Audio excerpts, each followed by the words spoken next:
नहमदुहु व नुसल्ली अला रसूलिहिल करीम अम्मा बाद अऊज़ु बिल्लाहि मिनश शैतानिर रजीम बिस्मिल्लाहिर रहमानिर रहीम इन्नल्लाह व मलाइकतहु यसल्लूना अलन नबी या अय्युहल्लज़ीना आमनू सल्लु अलैहि व सल्लिमू तस्लीमा सदक़ल्लाहु मौलाना अज़ीम व सदक़ रसूलुहुन नबियुल करीम ला इलाहा इल्लल्लाहु मुहम्मदुर रसूलुल्लाह कुर्रतु ऐनि बिका या रसूलल्लाह सल्लल्लाहु अलैहि व आलिहि वसल्लम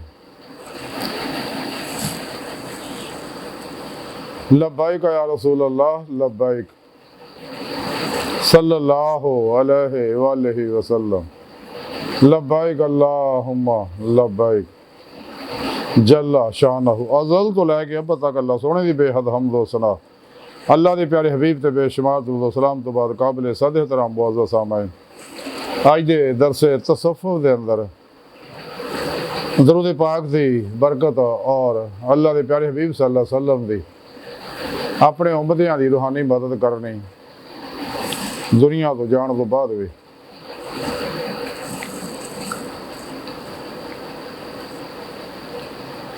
कुरान करीम की सूरा अहज़ाब की 56वीं है पाक जी मैं तलावत करना तो सुनने का शरफ हासिल होया। अल्लाह के प्यारे हबीब सल्लल्लाहु अलैहि वसल्लम के बारे सुने रब ने फरमाया कि ये कोई शक नहीं अल्लाह जल्ला शानहु और फरिश्ते नबी सल्लल्लाहु अलैहि वसल्लम ते दरूद भेजते रहे। ऐ ईमान वालिओ मुसलमानों तुसी भी उन्होंने दरूद और सलाम भेजो। इस है पाक सोने रब ने दसिया कि मैं और मेरे फरिश्ते असी मैं अपने हबीब सल्लल्लाहु अलैहि वसल्लम के उत्ते मैं भी और मेरे फरिश्ते भी दरूद भेजते रहने हर वेले यानी नज़ूल रहमत फरमाते रहने और फरिश्ते मेरे को दुआ करते रहते कि अल्लाह सुनिया अपने हबीब ते अपनी रहमत नाज़िल फरमाता रहे ताकि उनकी रहमत अल्लामीनी जड़ी तरक्की करती रहे। और फिर सुने रब ने फिर मुसलमानों आख्या मुनाफिक नहीं बुलाया ना सिर्फ मुसलमानों जेड़े सही उल अकीदा ने आले सुन्नत व जमात ने और बादशाह अल्लाह वाले ने और सही उल अकीदा इस्लामी रूहानी स्कॉलर ने उन्होंने बुलाया सच्चिया मुसलमानों कि ईमान वाले मुसलमानों तुसी भी दरूद भेजो नाल एक काम होर तुसी करना मैं तो मेरे फरिश्ते सिर्फ दरूद भेजने तुसी दो काम करने हैं। एक तो दरूद भेजना मेरे हबीब सल्लल्लाहु अलैहि वसल्लम ते एक सलाम भेजना दो काम करना ताई सुन्नी जड़े मुस्तफा जान रहमत पे लाखों सलाम ये पढ़ते रहे। तो दरूद पाक जी है दरूद पाक सब तो बेहतरीन जिक्र अल्लाह का। हालांकि हदीस पाक च है कि अफजल जिक्र जड़ा ला इलाहा इल्लल्लाह मुहम्मदुर रसूलुल्लाह कुर्रतु ऐनि बिका या रसूलल्लाह सल्लल्लाहु अलैहि वसल्लम। लेकिन वो इंसान पढ़ता वो बारे शक है कबूल है या नहीं है। लेकिन यह वजीफा जड़ा है दुआ जी है इबादत जी है दरूद पाक की ये कबूल ही कबूल है कोई शक नहीं क्योंकि वाहद इबादत है जिस रब सोना शरीक है फरिश्ते शरीक है तमाम अंबिया अलैहिस्सलाम मौलिया कराम जिंदा दिल उलमा मशाइख फरिश्ते सब शरीक है इस मामले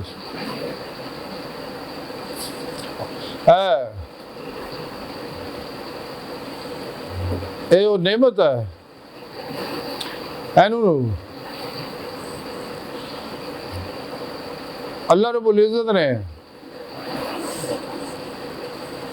ये मेहरबानी है अल्लाह रब्बुल इज़्ज़त अपने बंदियां दे उत्ते करम फरमाना चाहता रहमत फरमाना चाहता। इस वास्ते सुने रब ने कुरान दसिया कि जो तुसी अपनी जाना ते जुल्म कर पाओ ना तो मेरे हबीब की बारगाह हाज़िर हो जाओ ताकि तुहाडे वास्ते दुआ करन। ਤੇ ਉਹਨਾਂ ਚੰਗੇ ਹੱਥ ਜਿਹੜੇ ਅੱਲਾਹ ਪਾਕ ਵਾਪਸ ਨਹੀਂ ਕਰਦਾ, ਕਬੂਲ ਫਰਮਾਉਂਦਾ। ਤੇ ਜ਼ਾਰੀ ਹਿਆਜ ਸਹਾਬਾ ਕਰਾਮ ਆਪਦੀ ਬਾਰਗਾਹ 'ਚ ਹਾਜ਼ਰ ਹੋ ਸਕਦੇ ਸੀ, ਤੇ ਹੁਣ ਆਪਦੀ ਬਾਰਗਾਹ 'ਚ ਹਾਜ਼ਰ ਹੋਣ ਦਾ ਬਿਹਤਰੀਨ ਤਰੀਕਾ ਦਰੂਦ ਪਾਕ ਦੀ ਕਸਰਤ ਕਰਨਾ। जैसा कि इमाम शरानी रहमतुल्लाह अलैह फरमाते, अल्लाह तक जाने के बेशुमार रस्ते हैं, लेकिन दुरूद पाक का पढ़ना नज़दीक तरीन रस्ता है।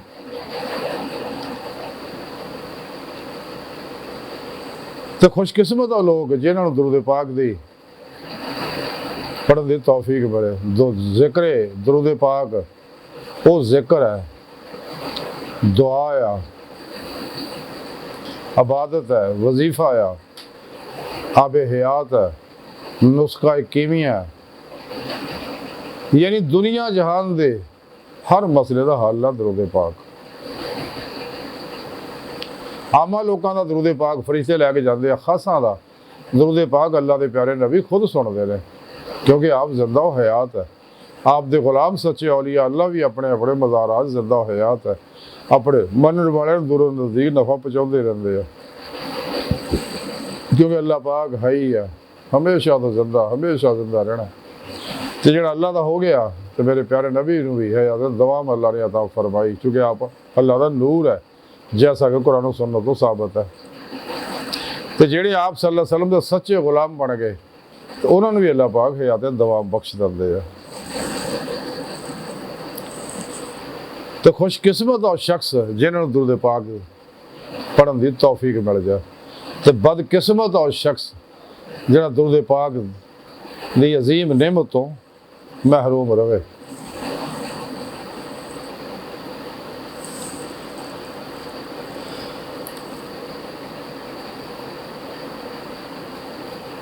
तो सारी उम्मत के बारे अल्लाह के प्यारे हबीब सल्लल्लाहु अलैहि वसल्लम नूं पता सारा, अपने कल्ले कल्ले उम्मती नूं आप जानते रहे। अल्लाह सोना भी जानता, अल्लाह सोना भी हुजूर गौसे पाक फरमाते बड़ी मुहब्बत भरी निगाह हर वेले इंसाना तरफ देखते रहते हैं, ताकि मासो अल्लाह तो निकल के मेरी तरफ वापस आ जान और राही मौला दे मुसाफिर बन के मेरा दीदार हासिल कर। जिस मकसद वास्ते मैं उन्होंने पैदा किया वह तरीका भी सुने रब ने कुरान च दस दिता कि तुम फिर पेशवा की राही मेरे हबीब सल्लल्लाहु अलैहि वसल्लम की मारफत मेरे फजल तौफीक ना मेरी हजूरी च हाज़र हो के मेरा दीदार हासिल कर सकते, फिर ही तुम्हें ईमान हकीकी रफान हकीकी हकुल यकीन फराफिल्ला बका बिल्ला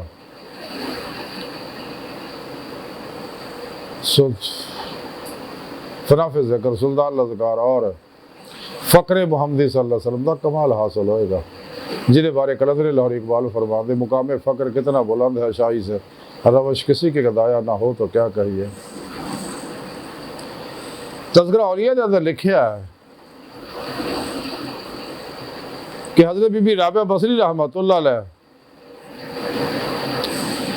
तो जिस दिन पैदा हुई तो इन्हों के घर दे विच ना तेल सगा, ना कोई कपड़ा सगा कि जिहदे विच इहनूं लपेट सकते, ना तेल सी भी घर च चिराग बाल लेंदे और बीबी होरां नूं तेल लांदे। ते हज़रत राबिया बसरी रहमतुल्लाह दी वालदा मोहतरमा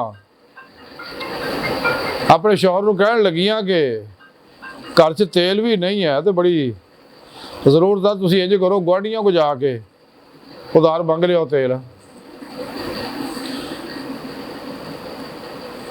तो बहुत इसरार किया, क्योंकि आपने तो अल्लाह ने ऐद किया कि मैं अल्लाह सुना तेरे अलावा किसी का सवाल ही नहीं होगा, लेकिन बीवी दे बार बार इसरार करन आप गए पड़ोसिया जाके बूहे नूं हत्थ ला के वापस आ गए।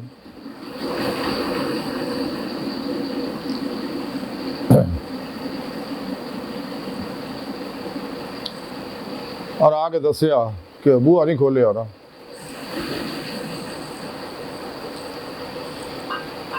ते आप बड़े परेशान होए, आ छोटी नूं परे कर दो।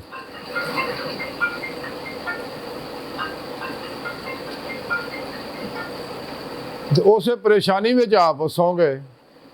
हज़रत बीबी राबिया बसरी रहमतुल्लाह दे वालिद साहब ख्वाब च अल्लाह के प्यारे हबीब सल्लल्लाहु अलैहि वसल्लम की ज़ियारत नसीब हुई। तो ਤੇ ਆਪ ਨੂੰ ਪਰੇਸ਼ਾਨ ਹੋ ਕੇ ਦੇਖ ਕੇ ਪੁੱਛਿਆ ਤੇ ਆਪ ਸੱਲੱਲਾਹੁ अलैहि वसल्लम ਬੀਬੀ ਰਾਬਿਆ ਬਸਰੀ ਦੇ ਵਾਲਦ ਨੂੰ ਕਹਿਣ ਲੱਗੇ ਕਿ ਅੱਲਾ ਦੇ ਬੰਦਿਆ ਪਰੇਸ਼ਾਨ ਨਾ ਹੋ, ਇਹ ਜਿਹੜੀ ਬੱਚੀ ਪੈਦਾ ਹੋਈ ਹੈ ਬਹੁਤ ਬੜੀ ਵਲੀਆ ਹੋਏਗੀ। ਮੇਰੀ ਉਮਤ ਦੇ 1000 ਗੁਨਾਹਗਾਰ ਉਮਤੀ ਜਿਹੜੇ ਆ ਇਸ ਰਾਬਿਆ ਦੀ ਵਜ੍ਹਾ ਨਾਲ ਬਖਸ਼ੇ ਜਾਣਗੇ। ਤੇ ਤੂੰ ਇੰਜ ਕਰ, ਬਸਰੇ ਦਾ ਹਾਕਮ ਹੈ ਨਾ, ਉਹਦੇ ਕੋਲ ਜਾ, ਇੱਕ ਰੁਕਾ ਲਿਖ ਤੇ ਜਾ ਕੇ ਰੁਕਾ ਉਦ ਤੱਕ ਪਹੁੰਚਾ ਔਰ ਰੁਕੇ ਤੇ ਲਿਖ ਦੇ ਕਿ ਤੂੰ ਰੋਜ਼ਾਨਾ 100 ਵਾਰੀ ਦਰੂਦ ਮੇਰੇ ਤੇ ਪੜ੍ਹਦਾ, ਮੇਰੀ ਤਰਫੋਂ ਨੂੰ ਪੈਗਾਮ ਦੇਈ ਜਾ ਕੇ ਕਿ ਤੂੰ ਰੋਜ਼ਾਨਾ 100 ਵਾਰੀ ਦਰੂਦ ਪੜ੍ਹਨਾ ਔਰ ਜੁਮੇ ਵਾਲੇ ਦਿਨ ਤੂੰ 400 ਵਾਰੀ ਦਰੂਦ ਪਾਕ ਪੜ੍ਹਦਾ। ਲੇਕਿਨ ਜਿਹੜਾ ਪਿੱਛੇ ਜੁਮਾ ਲੰਘਿਆ ਨਾ ਤੇ ਤੂੰ ਉਹ ਜੁਮੇ ਦਰੂਦ ਪੜ੍ਹਨਾ ਭੁੱਲ ਗਿਆ ਸੀਗਾ। ਤੇ ਹੁਣ ਤੂੰ ਇੰਝ ਕਰ, ਬਤੌਰੇ ਕਫਾਰਾ 400 ਦਿਨਾਰ ਜਿਹੜੇ ਆ ਉਹ ਮੈਨੂੰ ਦੇ।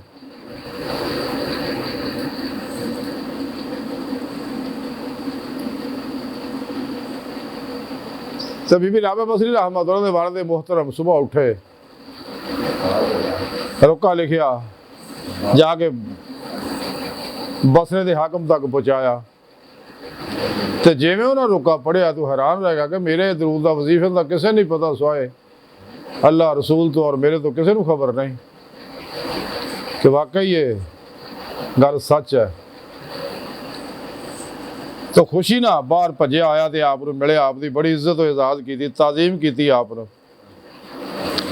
और उस वेले अपने मुंशी नूं आख्या कि 10,000 दिरहम जिहड़े है ना वो गरीबां नूं तकसीम कर दे इसे खुशी च कि मेरे प्यारे नबी ने मैनू पैगाम भेजिया और मेरा दरूद कबूल है कर लिया।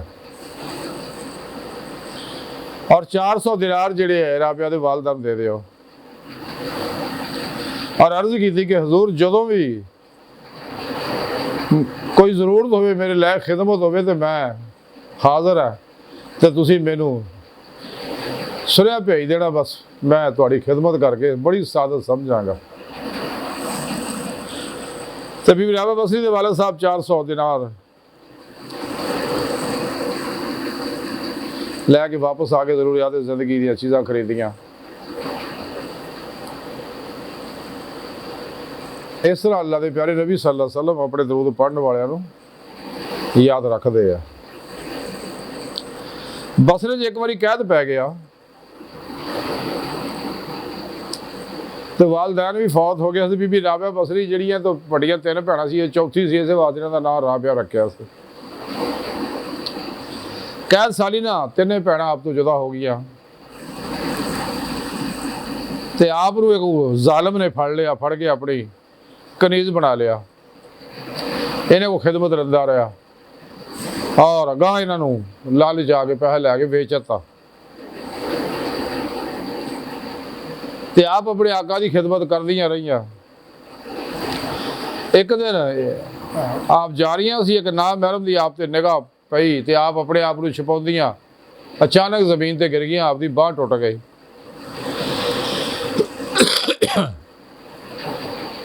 ते आप सजदे पै गए, अल्लाह सोहणे नूं आख्या, अल्लाह सोहणे मैं तो अगे एक बेसहारा सी, हुण मेरी बांह भी टुट गई ते आका की खिदमत च मेरे को कोताही हो,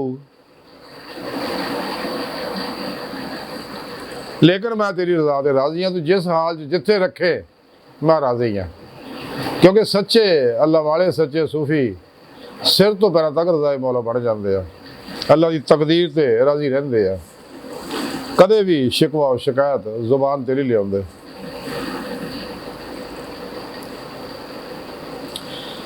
ते अल्लाह सुने मैं तेरे ते राजी हाँ, जे बांह भी टुट गई मैं फिर भी तेरे ते राजी हाँ।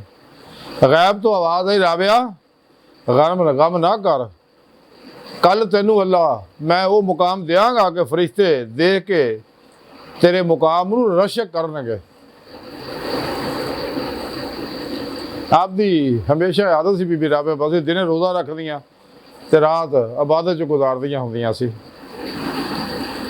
ते आपने अलग जगह इबादत वास्ते बनाई सी। जदों आका सौ जांदा उहदी खिदमत तो फारग होंदियां ते अल्लाह की खिदमत च हाज़र हो के अल्लाह की इबादत और रियाज़त लग जांदियां सी। एक दिन हज़रत बीबी राबिया दी आका दी अख खुली दे ਉਹ ਰਾਬਿਆ ਨੂੰ ਦੇਖਿਆ, ਨਜ਼ਰ ਨਾ ਆਈ, ਅਖੀਰ ਦੇਖਿਆ ਜਾ ਕੇ ਕਿ ਉਹ ਅੱਲਾ ਦੀ ਇਬਾਦਤ ਕਰ ਰਹੀਆਂ ਨੇ ਅਲੱਦਾ ਹੋ ਕੇ। ਆ ਨੂਰ ਦਾ ਇੱਕ ਹਾਲਾ ਜਿਹੜਾ ਉਹਨੂੰ ਉਹਦੇ ਉੱਤੇ ਛਾਇਆ ਹੋਇਆ, ਔਰ ਉਹ ਸਜਦੇ 'ਚ ਪੈ ਕੇ ਅੱਲਾ ਸੋਹਣੇ ਕੋ ਦੁਆ ਕਰ ਰਹੀਆਂ ਨੇ ਕਿ ਅੱਲਾ ਸੋਹਣਿਆ ਤੇਰੀ ਜ਼ਾਤ ਦਾ ਸ਼ੁਕਰ ਹੈ ਕਿ ਮੈਨੂੰ ਤੂੰ ਆਪਣੀ ਇਬਾਦਤ ਦੀ ਤੌਫੀਕ ਦਿੱਤੀ, ਲੇਕਿਨ ਦਿਨੇ ਮੈਂ ਤੇਰੀ ਇਬਾਦਤ ਨਹੀਂ ਕਰ ਸਕਦੀ, ਨਫਲੀ ਫਰਾਇਜ਼ ਤਾਂ ਕਰਨੀ ਹੈ, ਇਸ ਲਈ ਕਿ ਆਕਾ ਦੀ ਖਿਦਮਤ ਕਰਨੀ ਹੁੰਦੀ ਆ ਤੇ ਮੈਨੂੰ ਮੌਕਾ ਨਹੀਂ ਮਿਲਦਾ। ਅਗਰ ਮੇਰਾ ਦਿਨ ਵੀ ਫਾਰਗ ਹੁੰਦਾ ਤੇ ਮੌਲਾ ਸੋਹਣਿਆ ਮੈਂ ਦਿਨੇ ਵੀ ਤੇਰੀ ਇਬਾਦਤ ਵਿੱਚ ਹੀ ਗੁਜ਼ਾਰਦੀ।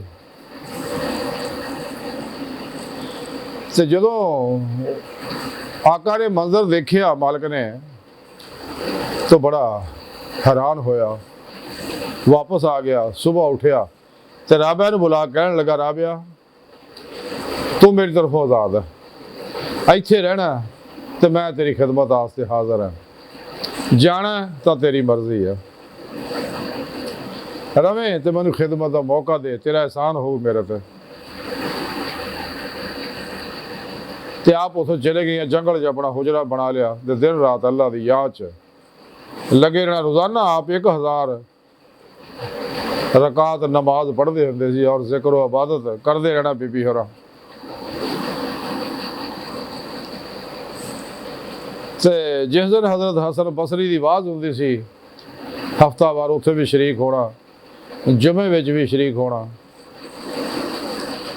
ते और उन्हां कोलों रूहानी रहनुमाई हासिल करते रहना। अल्लाह पाक ने फिर आप दर्जात बहुत बुलंद करते, बड़े बड़े औलिया अल्लाह उलमा आप दी बारगाह च हाज़र हो गए, आप दी खिदमत च आप को अफज़े फैज़ करते होंदे सीगे। एक दफ़ा तो बीबी राबिया बसरी रहमतुल्लाह ने हज की नीयत की, हज का इरादा किया तो काफिला जा रहा सीगा। आप भी एक माड़ी जे कमज़ोर जे कदे उत्ते कोई थोड़ा बहुत जरूरी समान लद्या ते काफले नाल हज दे वास्ते चल पईयां। रस्ते विच आप दा खोता मर गया ते काफले वाले जो देखिया कि बीबी बहुत इबादत गुजार है, नेक है, तो उन्हें आख्या बीबी जी ऐ करो असीं समान वढ़ के लद लैने, चलो कोई गल नहीं जो अल्लाह नूं मंजूर है। तो बीबी राबिया कहण लगी मैं तुहाडे भरोसे ते नहीं आई हज ते, मैं तो अल्लाह दे भरोसे ते आई हाँ, मैनू अल्लाह काफ़ी है, मैं किसी का गैर की मदद नहीं लेनी। बहुत इसरार किया लेकिन आखिर काफले वाले छड़ के आप चले गए। तो आप कह लगी अल्लाह सोहणिया मैं तो तेरे भरोसे से निकल सी, तू माड़ी जी मेरा कमज़ोर जहा खोता है सगा, माड़ा मोटा चलो गुजारा करता, तू तो वह भी मारता, मेरा तेरी मर्जी आ लेकिन मैं तेरी रजा ते राजी हाँ। मैं तो कमज़ोर है, बुढ़ी औरत है, तो तू जो भी सलूक करता मैं तेरे हर हाल ते राजी हाँ, मैं दुख में भी राजी हाँ, सुख में भी राजी हाँ। ताई ख्वाजा गुलाम फरीद आख्या जो सोहना मैं दुख में राजी ते मैं सुख नूं चुल्हे डावां। सच्चे अल्लाह वाले कदे अल्लाह दा शिकवा नहीं करते, हर हाल च राजी रहते, दुख होवे सुख होवे, बीमारी होवे गरीबी होवे, अमीरी होवे गरीबी होवे, बीमारी होवे सेहत होवे, अरूज होवे ज़वाल होवे, नफ़ा होवे नुकसान होवे, अल्लाह हाज़िर किया हर हाल च सच्चे अल्लाह वाले अल्लाह ते राजी रहते रहे। तो जदों गल कही फौरन अल्लाह सोहणे ने खोते नूं जींदा करता ते आपने समान लद्या तो तुर पईयां। तो काफले वाले जो मक्के पाक पहुंचे देखा कि बीबी होरी उत्थे फिरन रहीआं ने, अल्लाह ने उन्होंने तो पहला उत्थे पहुँचाता।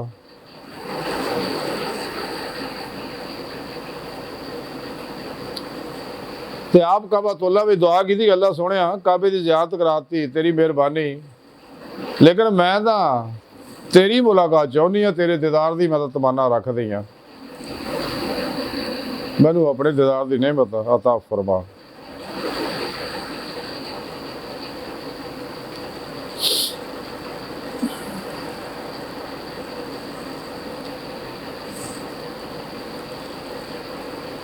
तो जदों हालांकि जो पहली बार गई सी तो खाने काबे ने आप इस्तकबाल किया सी, पर रहमत रहमतुल्लाह अलैह हैरान हो गए सी जदों 14 सालों हर 2 कदम 2 रकात नमाज पढ़ के पहुँचे काबा गायब हो गया। अल्लाह सुने कि मामला, अल्लाह सुने फरमाया कि मेरी एक वली हारी काबा ਉਹਦੇ इस्तकबाल वास्ते गया ਤੇ ਹਜ਼ਰਤ ਇਬਰਾਹੀਮ ਆਦਮ ਰਹਿਮਤੁल्लाह अलैह बादशाह छड़ के फकीर दरवेश हो गए सके उन्होंने देखा कि माई का इस्तकबाल खाना काबा कर रहा, फिर खाना काबा अपनी जगह पर आ गया। उन्होंने देखा बड़ी औलिया अल्लाह ने बाहर आला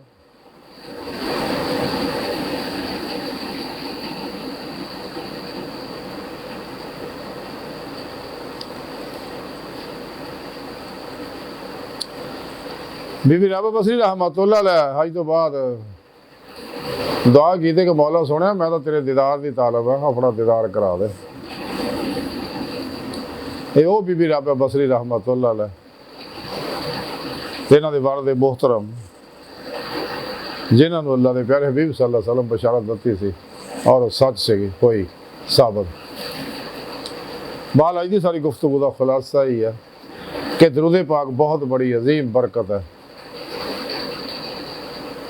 ये दरूद पाक इंसान नूं अल्लाह का वली बड़ा दिंदा, हर मसला हल कर दिंदा, कारोबारी हो या बातनी हो, इनफरादी हो या इजतमाही हो, बैन अकवामी हो, अला हादल क्यास कोई भी बीमारी हो, जिस्मानी रूहानी नफसियाती, ये दरूद पाक नुस्खा कीमिया आब हयात और अजीम तरीन दुआ आबादत और वजीफा। खुशकिस्मत है लोग जिन्होंने रोज़ाना दरूद पाक पढ़न की तौफीक मिल जाए, तो बदकिस्मत और शख्स जिहड़ा दरूद पाक की नेमत तो महरूम रहा। तो सानू चाहिए कि ज़्यादा तो ज़्यादा दरूद पाक पढ़िए, तो बहुत बड़ी नेमत है। तो जेड़े दरूद पाक बुजुर्ग पढ़ते हो दरूद पढ़ने चाहिए रहे। तो चूँकि अल्लाह रब्बुल इज़्ज़त ने इस वास्ते आम अल्लाह वाले जड़े दरूद इब्राहिमी कम पढ़ते हैं, क्यों कि दरूद इब्राहिमी जो दरूद है ये सलाम है नहीं, तो अल्लाह सोने का हुक्म है दरूद भी पढ़ो और सलाम भी पढ़ो। इस वास्ते अल्लाह वाले जो दरूद पाक पढ़ते हैं वो दरूद पाक पढ़ते जिस सलाम भी होंदा ताकि अल्लाह का हुक्म पूरा हो। तो सलाम इस वास्ते पढ़ाया जाता ताकि अल्लाह ने हुक्म दिता ताकि लोगों को पता लगे कि सलाम जिंदा नूं कीता जाता। अल्लाह पाक दसना चाहता कि मेरा हबीब जिंदा है और जानदा तुहानूं हर तो वाकफ है। तां सुने रब ने दरूद पाक दे नाल सलाम का जिक्र किया, लेकिन बाद बदबख्त हुण भी नहीं मानते, अस्तगफिरुल्लाह बकवास करते हैं जी मर गए तो बेटे ही मिल गए, उन्होंने साड़ी सोटी चंगी है जी सन नफा दिंदी आ, वो किसी नफा नहीं पहुँचा सकते। अस्तगफिरुल्लाह तेरा ज़ालिमां को पूछे तो फिर तुम नमाज च सलाम लैका आइयो नबीओ फिर क्यों पढ़ते हो। इन्होंने ज़ालिमां कोई पूछे कि तुसी मुहम्मद रसूलुल्लाह क्यों पढ़ते हो, मुहम्मद अल्लाह के रसूल हैं, हाज़र दा सीगा। बहरहाल अल्लाह सुन दी बार का दिल दी गहराइयां दुआ के अल्लाह सुने हस्ता बड़े कमजोर कम इल्म मस्कीन बेसहारा इंसान है। सोए पिरो पेशवा दे तेरे प्यारे हबीब सल्लल्लाहु अलैहि वसल्लम दे तेरी सोहनी पाक ज़ात दे मौला सुनिया साडा कोई सहारा नहीं, तेरे अलावा सानू किसी सहारे की लोड़ भी नहीं, साडे वास्ते तू काफ़ी है। सानू दुनिया कब्र और आखिरत सारा अता फरमाई, साड़ियां खता गुनाह गलतियां लक्ष्य माफ फरमाए, कुरान से इस्लाम को गलबा अता फरमाए, काफरा मुनाफिकां दे गलेज मनसूबे नाकाम फरमाए, अपनी दायमी दीदार दी नेमत उज़्मा दौलत कुबरा अता फरमाए और ज्यादा से ज्यादा दरूद पाक पढ़ने वाला बंदा बनाए। अल्लाहु अकबर कबीरा, अल्लाह बस यारो बाकी ये फानी दुनिया सारी हवसा हवसा हवसा हवसा, बचो बचो बचो दुनिया तो फिर नहीं आना। वमा अलैना इल्लल बलागुल मुबीन।